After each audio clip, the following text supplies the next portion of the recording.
what's up in Minnesota. So like I said, if you're new, this is something we try to do every month.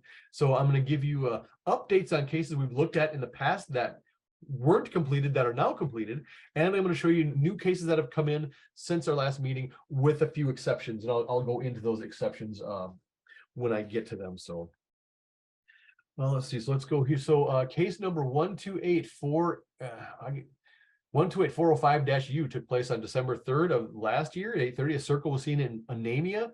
Bill Auden was investigating it. Bad video, but my nephew was excited about what they saw. Mesmerized by it. I need to move some because it just blocks what I'm seeing, so I can't see everything. So I'm gonna put that over there. Okay. Yeah, so good distance away from each other. And the updates I go through a little bit faster, but the newer cases I spend more time telling you more about the new cases. So and this is a video, I think they dropped an F-bomb in this video too, so I don't know if we're gonna watch it again. It was a pretty short video, I think. So maybe, well, if we got new people here, let me play it, see what we get. I don't think we had the audio last time either. You disappeared. Oh, there's your F-bomb. So that is the video that was submitted. Let's get to our next. So Bill investigated that. He determined that it was an unknown area. It's a UAV, unknown aerial phenomenon. Witness was outside looking at the sky. The witness saw two lights coming from the south that looked like satellites. When they're overhead, they slowed down and started to descend. They then went out and the lights were gone. They were red in one front and the other back off to one side. After a short time, they lit up and now were white. This all took place at high altitude, and then went up higher and then headed northeast. The witness at this time started taking pictures as it left. There was a smudge where they pointed on the film. This was a good sighting. Everyone got a good look, so we determined that was an unknown UAV. So thank you, Bill, for your work on that. We certainly appreciate all you've done for Minnesota MUFON. Case number 127974-U took place on December 5th of last year. A circle was seen in St. Louis Park. 4 objects in one picture, but second pic showed something geometric. So Steve Hero was working on this one, and I noticed 2 helicopters in the same direction as the picture was taken. Third pic in 2 minutes later from an eastward looking direction. It depicts what I saw before I took the 3 pics. So let's take a look. So here's the pictures. Here's one of them. And here's another one. And the last one, and let's see what so completed insufficient data. So this is unfortunate with this when this happens, but it does happen occasionally. So I was unable to contact the witness after several attempts. Preliminary exam of photo shows what appears to be a lens flare between the yellow object in the second photo. The reddish orange object in the other photo is too distorted to make an educated guess without some input from the witness. Since no contact with witness, this case is classified as insufficient data. And that's really unfortunate, because it is really important that we get the witness interview done, because it can really shed light on what actually happened and gives us more insights, and can be really beneficial. And you might go, well, why didn't you just, you might go, okay, you could come to a couple conclusions. You could conclude that, well, the witness must be hoaxing you because they're not answering the call. You could say that. Which is not, I would say, is not a fair statement, because the witness may just not be, they may be very uncomfortable with it. They may not be comfortable talking to strangers. It might be something very sensitive to them. So you can't really assume why they're not contacting us, but the interview is so important that insufficient data would be correct here. And you might also say, well, why didn't the field investigator just keep calling and emailing and calling and emailing and calling and emailing, which is also a good point. But what that really comes down to is, we're MUFON, we're not the government, we're not the military, we're not the police, we're private citizens. So our field investigators are challenged in a situation like this to kind of determine, where are they doing their due diligence and doing good follow-up, or where could they be crossing the line into what could be considered harassing behavior. So, because we never want to harass a witness, we don't want to be bothering them or pestering them. Well, but they submitted a report. Yes, they submitted a report. They may have changed their mind. So we want to be respectful of them. We do want to do due diligence, do some good follow-up, but we do have to draw a line somewhere of where we just have to say enough is enough. We don't want to be a nuisance to these people. So good job, Steve, for making your discernment on that, and for all the work that you always do for us. So case number 126843-U, case of interest. So a case of interest is when a case comes in, and it comes into MUFON Global before it gets sent to the States, and they kind of look at it, and Global looks at it and goes, ooh, this one, there might be something to this one. So they'll tag it as a case of interest. So we'll know that to really take a close look at this, because it could be very significant. So it took place on January 2nd of 1988 at 9:10 p.m. A boomerang was seen in Watkins. had two men and two ladies inside a spaceship, about a telephone pole high in the sky, could see right inside the spaceship. So you can see why they would call it a case of interest. So when we looked at this before, Anna Scott was working on it. Let's see what Anna found out. I think I know where this one goes too.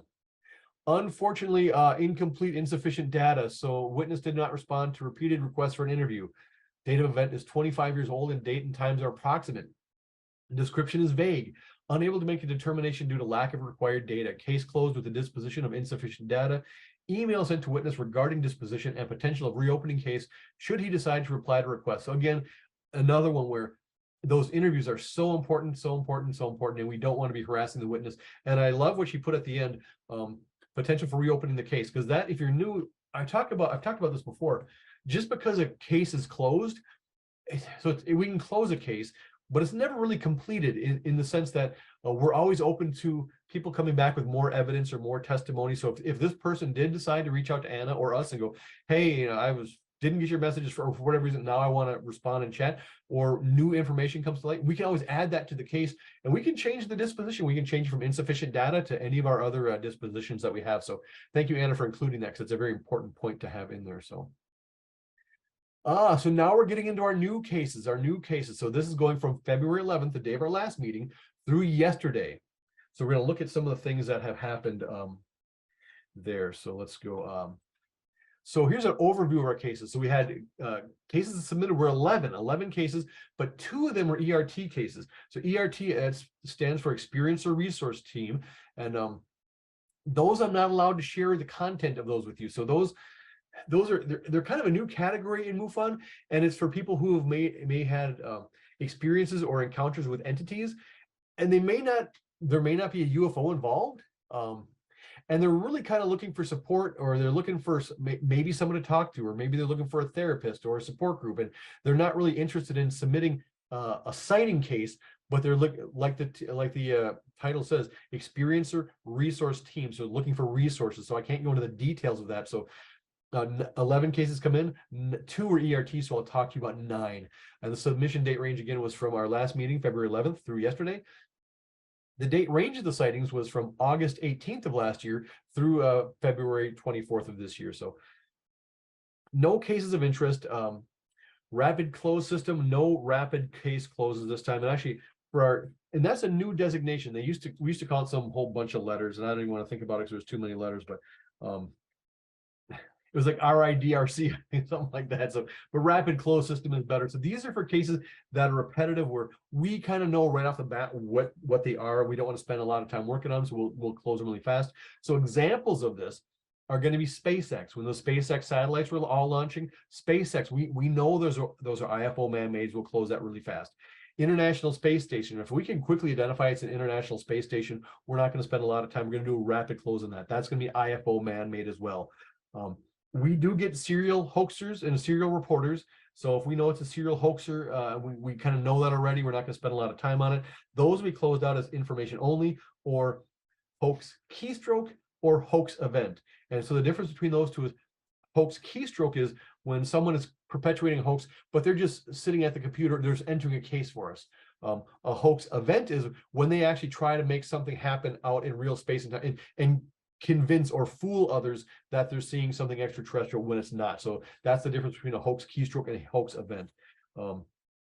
Obvious lens flares, reflections, or artifacts, that's referring to qualities of the camera or the photographs being taken, where you can tell. Actually, even some of our people who just attend the meetings, I think, are getting really good at spotting lens flares, because once you see them and kind of get to know what a lens flare looks like, they get to be really obvious. So those are usually closed out as IFO man-made or IFO natural phenomenon.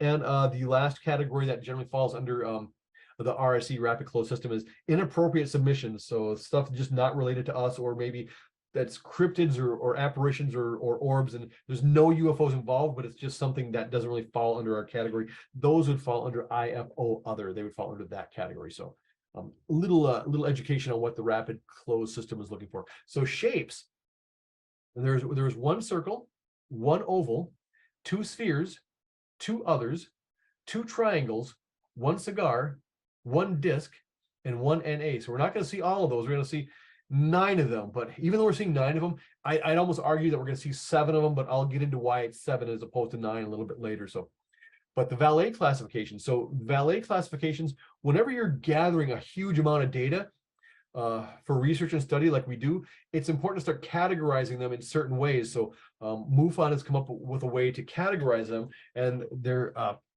called valet classifications. They're named after Jacques Vallée, who was the mentee of J. Allen Hynek, who was the chief investigator for Project Blue Book. So they've got these classifications, and there's 4 groups of classifications. There's anomalies, flybys, maneuvers, and close encounters. And then there's levels of all of them. So I'll go 1 through 5. And I'm sure everyone's heard of Close Encounters of the Third Kind. So you've heard of that movie? That's a valet classification. So we're going to look at 1AN1. So AN1, that's an anomaly of the first kind. So an anomaly of the first kind is anomalies that do not have lasting physical effects, such as amorphous lights or unexplained explosions. We're going to look at 2AN3s, or anomalies of the third kind. So MUFON defines anomalies of the third kind as anomalies of the third kind are anomalies with associated entities. This class could include reports of ghosts, yetis, and other instances of cryptozoology, such as well as elves and spirits. So that's kind of a little bit out there for MUFON, but it is what it is. We're going to look at 3 MA1s. MA, so that's MA is a maneuver. So maneuvers of the first kind. So MUFON defines a maneuver of the first kind as gathers those UFO observations that involve an object with a discontinuous trajectory, such as a drop, a maneuver, or a loop. We're going to look at 2 CE1s. So CE1, CE is a close encounter, 2 close encounters of the first kind. So MUFON defines a close encounter of the first kind as class of objects seen on the ground or at a short distance to the observer. And we're going to look at 3 FB1s. I shouldn't say we're going to look at them because some of them are ERTs and some, but anyways, 3 FB1s. So MUFON defines an FB1 as a simple sighting of a UFO flying by in the sky. This is the category most frequently reported. So yeah, so that's what we're going to be seeing this month as we look through our cases. So keep all those definitions in mind, because there's going to be a quiz at the end of the presentation, and you better pass. So let's jump into our first. There's no quiz. I'm just teasing you. First case number 128675-U took place on February 11th of this year at 6:30 p.m. Shape just was not applicable. FB1, so flyby of the first kind, which took place in Jenkins, which is in Crow County. Here's a short description of what they put. They saw lights hovering while traveling south on Highway 372. So there was quite a long, detailed description, but I just took a little portion of it. So they were driving to a dance recital. Saw lights in one spot in the sky ahead of us. At first, it was ahead of us. We ended up driving underneath it. And on the third video, I'm taping from behind. We were in a rush and couldn't stop, but I got the best video I could while the vehicle was moving. At first, we thought it was an airplane or medical helicopter till I zoomed and looked at the video. Looks similar to dome drones, but it seems kind of big for a drone. Another friend of mine also saw this on his way to the same dance recital. On my way home, I saw an actual medical helicopter circling the area, and it was not at all the same lights or anything. And I haven't been able to verify this, but I believe that medical helicopter was not Jared Nelson, but I haven't been able to verify that yet. But Jared, was that you up there zooming around in your medical helicopter? I don't think it was, so I'm just kidding. I don't think it was Jared up there. So anyways, we do have I think we have pictures and videos on this one. So it was assigned to Anna Scott, and it's currently in progress. So let's take a look at some of the information that we got on this one. So this one is a video. So I need this stuff just is minimize this. So let's check. Oh no, it's not a video. This is where is it? No, that's just this photo. So it's a photo. I thought we might have video for this. That's not video either. That's also not video. Here, this is video. I don't know how long this is, but I think it's short enough where we can watch it. So let's check out this video. So this must be where it passed him. They're looking out the back of the car on this one. And that's it. It was pretty short video. So not a whole lot, but at least you got a little bit of it to see right there. So, and it's kind of syncs up with the pictures that you saw too. So, and I think it's just one video on that. So let's see if, let's see. Oh, where's my mouse? Okay. Oh, no, there's another video. So there's another video on this one. So let's take a look at this one.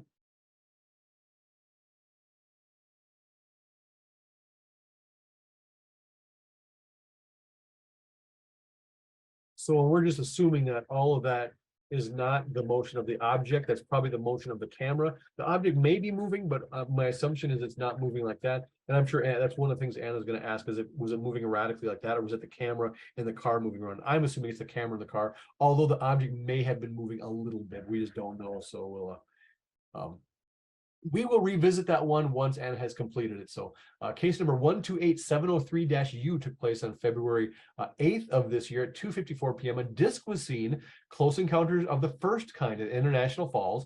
So seen flying over our town briefly.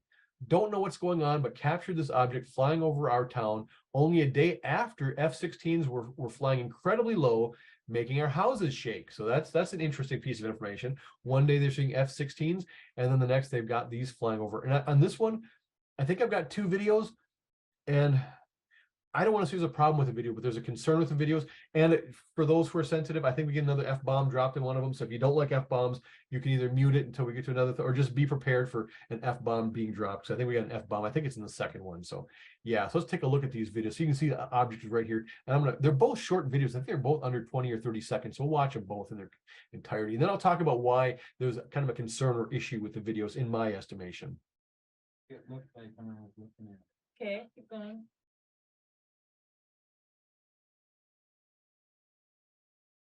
What the? Well, it was like huge in the morning. It was sitting there. Oh my. So that's one video. It looked like So let's go to the next video. So here's the next video. And that wasn't your F-bomb. I think your F-bomb's in this one. So for those of you who love F-bombs, here comes your F-bomb. Be ready for it, because you're going to get it in this one, I think. So it was just floating. This is me Okay, driving. keep going.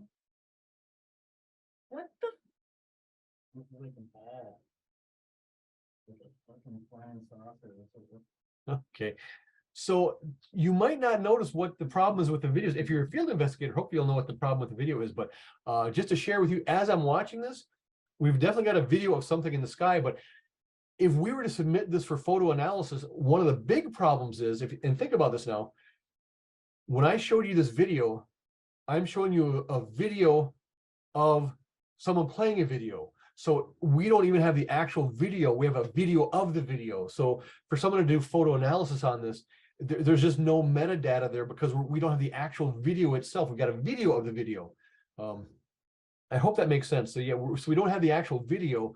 It's a video of the video, and if you see they're forwarding and backing, which isn't bad. So we can kind of see what the event was, but there's not really any good photo analysis we could really do unless we can get them to submit the actual video. If they can, like, say that looks like it's on their phone, we get them to download that and send that to us, then we could actually have someone do some photo or video analysis on the actual video. But this wouldn't qualify for it because it's a video of them playing a video. So so let's go on to our next case. Case number 128968-U took place on August 18th, 2022 at 9:45 p.m. A cigar was seen in FB1, a flyby of the first kind in Rice County. And the short description was tube-like light floating across the sky. So they had a pretty good detailed description. So here's just some segments of what they said. I was inside watching TV at night, and I saw the street light up up a little, as if a car was approaching and about to drive by. I kept looking outside, waiting for a car to drive by, and I saw a light appear in the sky from behind a nearby tree. The light looked like a fluorescent tube-type bulb, and it was tilted at about a 45-degree angle, moving in a straight line from east to west. I watched it move for about a minute or so until my view was obstructed by tree limbs. I went outside as fast as I could, then I didn't see it anymore. I didn't hear anything at all. So Steve Hero was investigating this, and he's completed it already. He's completed it. So we'll find out what Steve had to say on this one, because I don't think we got any photos or anything on it. Or do we have photos? No photos.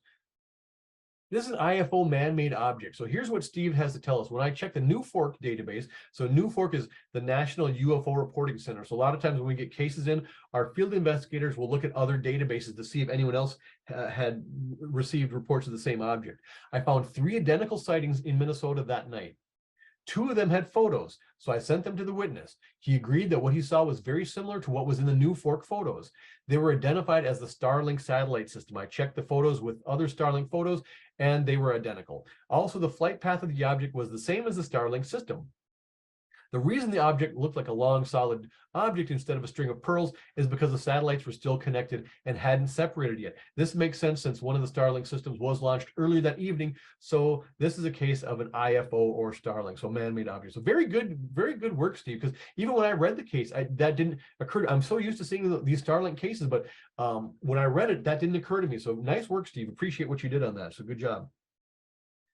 Case number 129069-U took place February 19th, 2023, 7:15 p.m. A triangle was seen, AN1, so anomaly of the first kind. And this one was a little bit interesting. I don't usually share names of witnesses. I'm not sharing name of witness, but usually when a witness submits a case, there's a spot for their name, and they usually put in their name. I believe this witness put in Jane Doe, so I'm assuming her real name's not Jane Doe. So I mean, anonymity is very important to us. That's why I'm not giving you all the information, because we want to keep things anonymous. But even with our anonymity, this witness still wanted a little more anonymity. So I believe she listed herself as Jane Doe. I think it was this one. One of them this month was listed as a Jane Doe.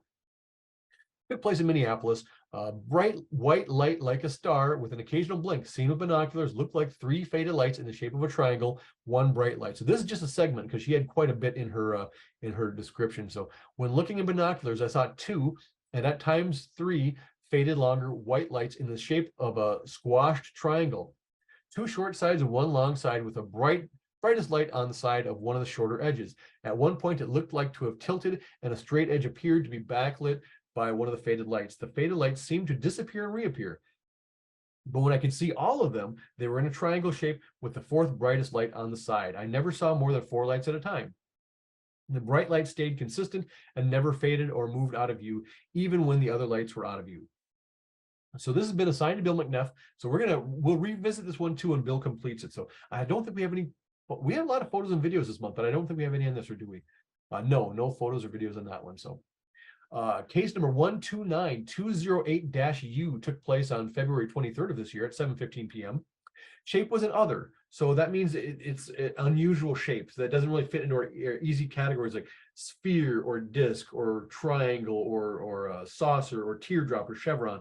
Think like, I think it's a great example. Think like the Star Trek Enterprise. It's kind of cylinders, it's kind of tubey, it's kind of disky, but it's none of those. It's an other shape.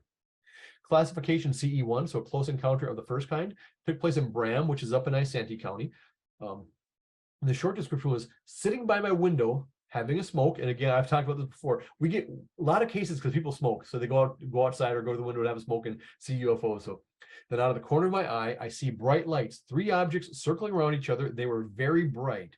I sat and watched in disbelief. The 3 bright lights clustered together, spinning and blinking.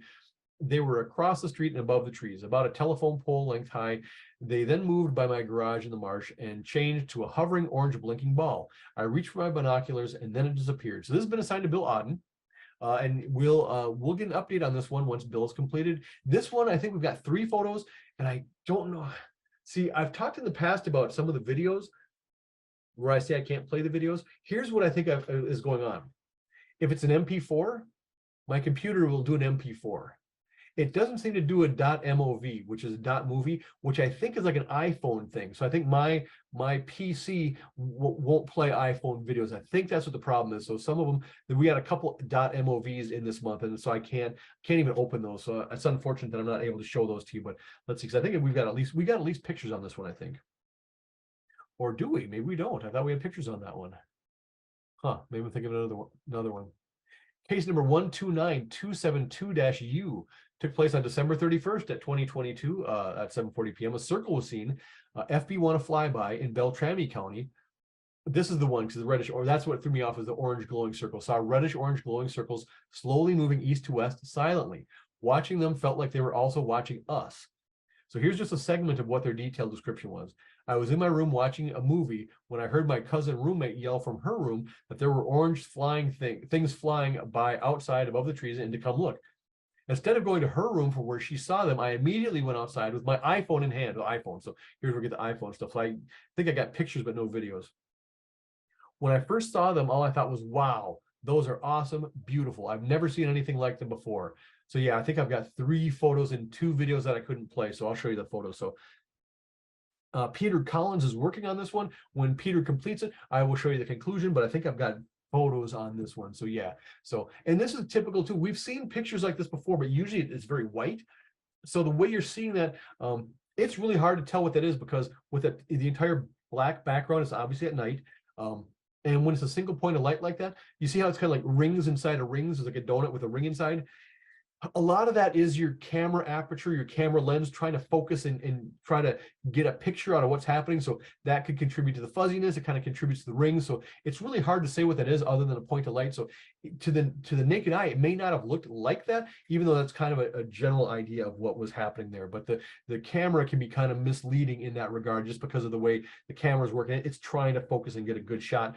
And it's hard to with all that darkness and just a small point of light. And so here you get some trees and that, which you can kind of see an idea of where they're at and how they're looking. There's another very similar picture next is what we got coming up next. So yeah, so again, you see it shifted its position in regards to the trees a little bit, but yeah, interesting. So we will see what Peter comes up with when he completes that case. So case number 129523-U. So this case, there's 3 cases left. Remember I said I'm going to show you 9 cases, but it's really 7. And this is what I mean, because the next 3 cases were all submitted by the same witness. The descriptions are all very, very similar, almost identical. In each case, he submitted the exact same 3 photos and the exact 2 same videos. And again, these videos, I again, were iPhone videos, so I can't play them, but I can show you all 3 photos, and I'm going to show it to you in all 3 cases because they're a little bit different, but they're basically this. I mean, the content, not the photos. The photos are exactly the same. The content here is a little bit different, just because, like I've said before, I try to be as transparent as I can. I try to give you all the information that I can. I try not to hide anything that I'm not required to hide. So they left the date open, so they didn't put a date on it. It's listed as 12 a.m. I'm guessing that's the default date. I don't think he actually put that in there. Here he listed as a sphere, MA1, or maneuver of the first kind. And again, they change, but location is Hennepin County. He says, feeling they find or follow me. And this is whole detailed. I put the whole description in. I have pictures and video of an object or objects that I can't identify. So this has been assigned to Steve Hero. And in situations like this, we tend to assign them all to the same investigator. So they're all kind of, so the witness doesn't have multiple investigators calling them for multiple things. So, but let's take a look. And the pictures are interesting. So let's take a look at the pictures. So here's the first picture, which, is an interesting picture. And as I look at it, it kind of looks like I don't know. No, the background looks like it's blue felt in a sense. And what that's suggesting to me is it's probably at night, that's probably black, and there's probably some sort of light filter on the camera, which is lightening it up. Is my guess is what's happening there, but that still doesn't explain the object or the arrangement of the lights, So it's very curious just looking at that, but like I said, I'm betting that's completely dark. Oh, wait, what? Oh, because he said midnight, but I don't know if I would count on that time being correct because he's not including any dates. So that might just be a default time that the system put in there. Or maybe he did put in midnight. I don't know. But my guess is that's completely black and it looks kind of bluish like that because of some filter on the camera. That's my guess. And the next picture, very similar, but it's got that little protrusion on the side. So I'm not sure what's going on there, but definitely, and it's actually, I'm gonna go back. So, oh no, there is 4 lights on top. I thought it was 3 lights on top, but 4 lights on top. And here's also 4 lights, but the 4th light, closer to the big light's a little more distinct now. So yeah, very interesting picture. And the last picture is different, but also interesting, but yeah, I'll just let you see it and you can decide for yourself. So I'm not sure what to make of that one because it's just, yeah, I'm not sure what to make of that. So, and of course, in cases like this, interviews, again, I've said interviews can be really beneficial and great. Interviews be very helpful here. Oh, so someone is saying try using a video player called VLC to play it. He says MLV files. I'm talking MOV files. Brad, do you know if I can play MOV files on that? Because it's not even that I can't play the files. My computer won't even pull them. It just, it clicks on it, the screen flashes for a second and it's done. So it's like it can't even pull the file. So, but if VLC does do MOV files, I can certainly look into that for the future. So just checking real quick. Yeah. Oh, VLC media. People saying VLC media player. So, or Irfan view. So I'll take a look at those. So that might be the problem of what I've got going on with some of the video stuff. Because but that's the thing. It's not like the video is pulling up and I can't play it. They won't even pull up. So I'm not sure what the problem is there. So, but thank you for the chats. I'll save those chats and I'll take a look at that for future reference. So, Okay, so let's go back to our cases. Case number 129525-U. Again, no date, 12 a.m. Again, he's saying a sphere, MA1, so maneuver, Hennepin County, feeling they find or follow me. That's exactly the same. I have pictures and video of object or objects you can't identify. Steve Hero. Again, the same first picture, same second picture, same third picture. And the final case, 129526-U, no date, same time. This time he's saying it's an oval. He said it was like a circle or sphere before. Again, MA1, again, Hennepin County. This time he changed the short description to unknown sightings, which is fair. Detailed description, I have pictures and videos of an unknown object in the sky assigned to Steve Hero. Again, same first picture, same second picture, same third picture. And there is a process that MUFON has to kind of like take cases like this and like archive 2 of them and keep the main one. Obviously, that probably should happen with these 3. It may or may not, but it probably should, because it really, if you look at it, it's the same stuff. And I'm not sure why he submitted it 3 times. Sometimes new witnesses aren't certain that the case got submitted, so they'll submit it again, or they weren't sure it saved right. So there's some questions around. So that's why sometimes we'll get multiple submissions. But yeah, hard to say what happened with this one. But once Steve wraps that up, we'll be revisiting this in a future meeting, and we will see the conclusion. And that's what's up in Minnesota. That is the end of the presentation. So I'm gonna stop sharing.